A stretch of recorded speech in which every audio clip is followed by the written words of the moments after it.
सभी भक्तों को मेरा जय सिया राम।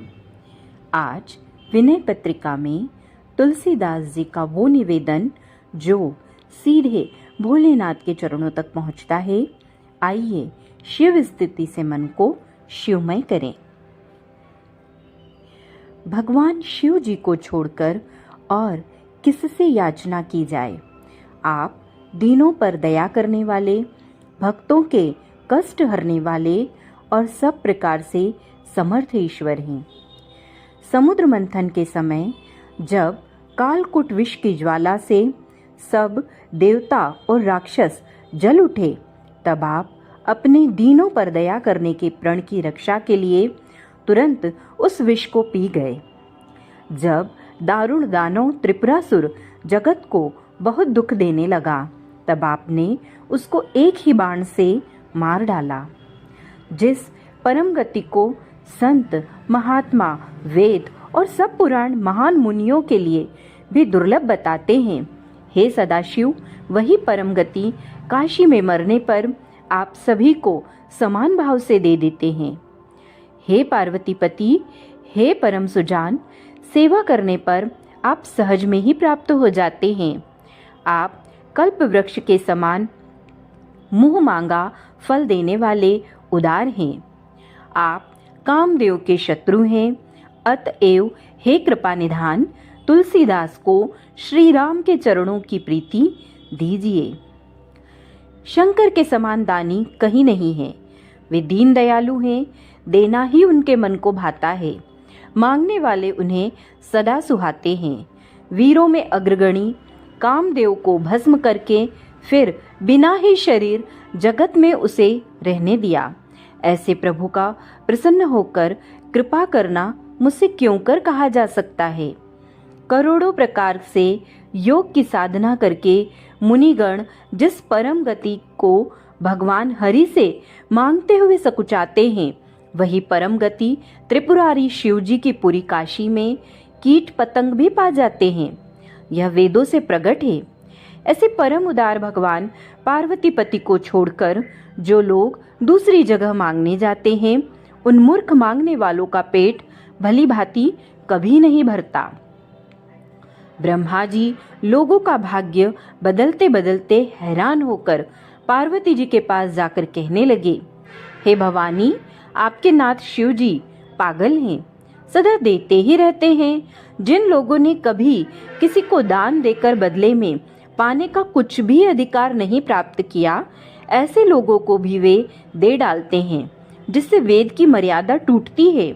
आप बड़ी सयानी हैं, अपने घर की भलाई तो देखिए, यूं देते देते घर खाली होने लगा है। अनधिकारियों को शिव जी की दी हुई अपार संपत्ति देख देख कर लक्ष्मी और सरस्वती भी व्यंग से आपकी बढ़ाई कर रही हैं। जिन लोगों के मस्तक पर मैंने सुख का नाम निशान भी नहीं लिखा था, आपके पति शिव जी के पागलपन के कारण उन कंगालों के लिए स्वर्ग सजाते सजाते मेरे नाको दम आ गया है। कहीं भी रहने को जगह न पाकर दीनता और दुखियों के दुख भी दुखी हो रहे हैं और याचकता तो व्याकुल हो उठी है। लोगों की भाग्य लिपि बनाने का यह अधिकार कृपा कर आप किसी दूसरे को सौंपिए। मैं तो इस अधिकार की अपेक्षा भीख मांगकर खाना अच्छा समझता हूँ। इस प्रकार ब्रह्मा जी की प्रेम प्रशंसा, विनय और व्यंग से भरी हुई सुंदर वाणी सुनकर महादेव जी मन ही मन मुदित हुए और जगत जननी पार्वती मुस्कुराने लगी। पार्वतीपति शिव जी से ही याचना करनी चाहिए, जिनका घर काशी है और अणिमा, गरिमा, महिमा, लघिमा, प्राप्ति, प्राकाम्य, ईशित्व और वशिष्ठत्व नामक 8 सिद्धियां जिनकी दासी हैं। शिव जी महान औढ़र दानी हैं, थोड़ी सी सेवा से ही पिघल जाते हैं। वह दीनों को हाथ जोड़े खड़ा नहीं देख सकते, उनकी कामना बहुत शीघ्र पूरी कर देते हैं। शंकर की सेवा से सुख, संपत्ति, सुबुद्धि और उत्तम गति आदि सभी पदार्थ सुलभ हो जाते हैं।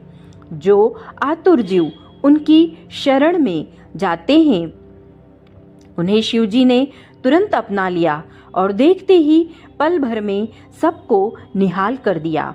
भिखारी तुलसीदास भी यश गाता है, इसे भी राम की निर्मल भक्ति की भीख मिले। हे उमारमण, आप इस दीन पर कैसे कृपा नहीं करते?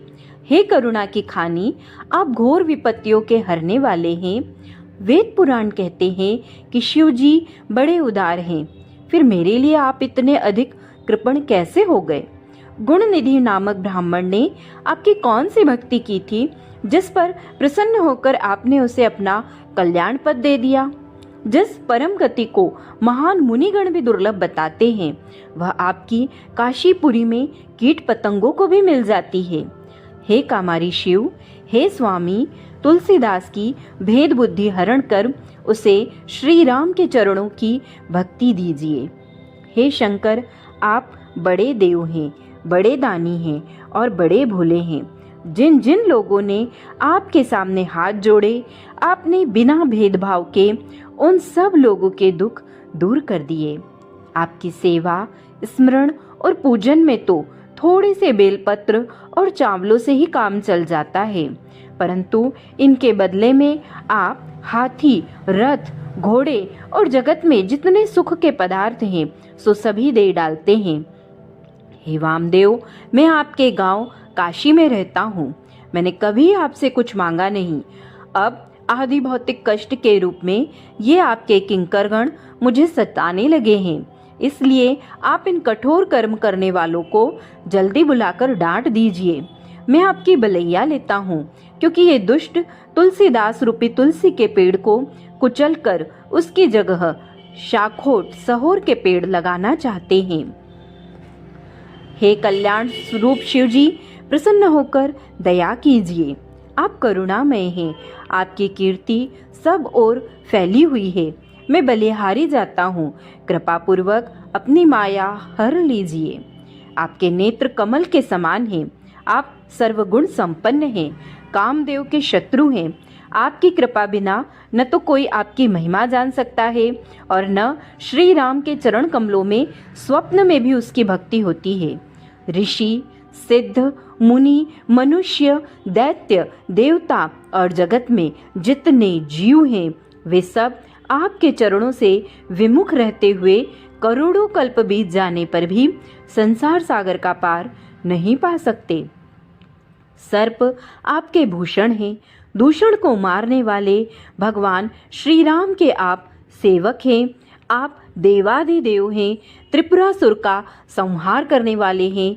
हे शंकर, आप मोह रूपी कोहरे का नाश करने के लिए साक्षात सूर्य हैं। शरणागत जीवों का शोक और भय हरण करने वाले हैं। हे काशीपते, हे शमशान निवासी, हे पार्वती के मन रूपी मान सरोवर में विहार करने वाले राजहंस, तुलसीदास को श्री हरि के श्रेष्ठ चरण कमलों में अनपायिनी भक्ति का वरदान दीजिए। हे शिव, मोहांधकार का नाश करने के लिए आप साक्षात सूर्य हैं। हे हर, हे रुद्र, हे शरण्य, हे लोकाभिराम, आप मेरा शोक हरण करने वाले हैं। आपके मस्तक पर द्वितीया का बाल चंद्र शोभा पा रहा है। आपके बड़े बड़े नेत्र कमल के समान हैं। आप 100 करोड़ कामदेव के समान सुंदरता के भंडार हैं। आपकी सुंदर मूर्ति शंख, कुंद, चंद्रमा और कपूर के समान शुभ्र वर्ण है। करोड़ों मध्याह्न के सूर्यों के समान आपके शरीर का तेज झलमला रहा है। समस्त शरीर में भस्म लगी हुई है। आधे अंग में हिमाचल कन्या पार्वती जी शोभित हो रही है। सांपों और नर कपालों की माला आपके गले में विराज रही है। मस्तक पर बिजली के समान चमकते हुए पिंगल वर्ण जटाजूट का मुकुट है तथा भगवान श्री हरि के चरणों से पवित्र हुई गंगा जी का श्रेष्ठ जल शोभित है। कानों में कुंडल है, कंठ में हलाहल विष झलक रहा है। ऐसे करुणा कंद सच्चिदानंद स्वरूप अवधूत वेश भगवान शिव जी की मैं वंदना करता हूँ। आपके कर कमलों में शूल, बाण, धनुष और तलवार है। शत्रु रूपी वन को भस्म करने के लिए आप अग्नि के समान हैं। बैल आपकी सवारी है। बाघ और हाथी का चमड़ा आप शरीर में लपेटे हुए हैं। आप विज्ञान घन हैं, यानी आपके ज्ञान में कहीं कभी अवकाश नहीं है, तथा आप सिद्ध, देव, मुनि, मनुष्य आदि के द्वारा सेवित हैं। आप तांडव नृत्य करते हुए सुंदर डमरू को डिम डिम बजाते हैं। देखने में अशुभ रूप प्रतीत होने पर भी आप कल्याण की खानी हैं। महाप्रलय के समय आप सारे ब्रह्मांड को भस्म कर डालते हैं। कैलाश आपका भवन है और काशी में आप आसन लगाए रहते हैं। आप तत्व के जानने वाले हैं, सर्वज्ञ हैं, यज्ञों के स्वामी हैं, विभु हैं, सदा अपने स्वरूप में स्थिर रहते हैं। हे पुरारी, यह सारा विश्व आपके ही अंश से उत्पन्न है। ब्रह्मा, इंद्र, चंद्र, सूर्य, वरुण, अग्नि, 8 वसु, 49 मरुत और यम आपके चरणों की पूजा करने से ही सर्वाधिकारी बने हैं। आप कला रहित हैं, उपाधि रहित हैं, निर्गुण हैं, निर्लेप हैं, परब्रह्म हैं, कर्म पथ में एक ही हैं, जन्म रहित और निर्विकार हैं। सारा विश्व आपकी ही मूर्ति है। आपका रूप बड़ा उग्र होने पर भी आप मंगलमय हैं। आप देवताओं के स्वामी हैं, सर्वव्यापी हैं, संहार करता होते हुए भी सबका उपकार करने वाले हैं। हे शिव, आप जिस पर अनुकूल होते हैं उसको ज्ञान, वैराग्य, धन, धर्म, कैवल्य, सुख और सुंदर सौभाग्य आदि सब सहज ही मिल जाते हैं। तो भी खेद है कि मूर्ख मनुष्य आपकी चरण सेवा से मुंह मोड़कर संसार के विकट पथ पर इधर उधर भटकते फिरते हैं। हे शंभो, हे कामारी, मैं नष्ट बुद्धि, अत्यंत दुष्ट, कष्टों में पड़ा हुआ दुखी तुलसीदास आपकी शरण आया हूँ। आप मुझे श्री राम के चरणार विंद में ऐसी अनन्य एवं अटल भक्ति दीजिए जिससे भेद रूप माया का नाश हो जाए। जय सिया राम। आज के लिए इतना ही। अगले वीडियो में हम भैरव स्तुति सुनेंगे।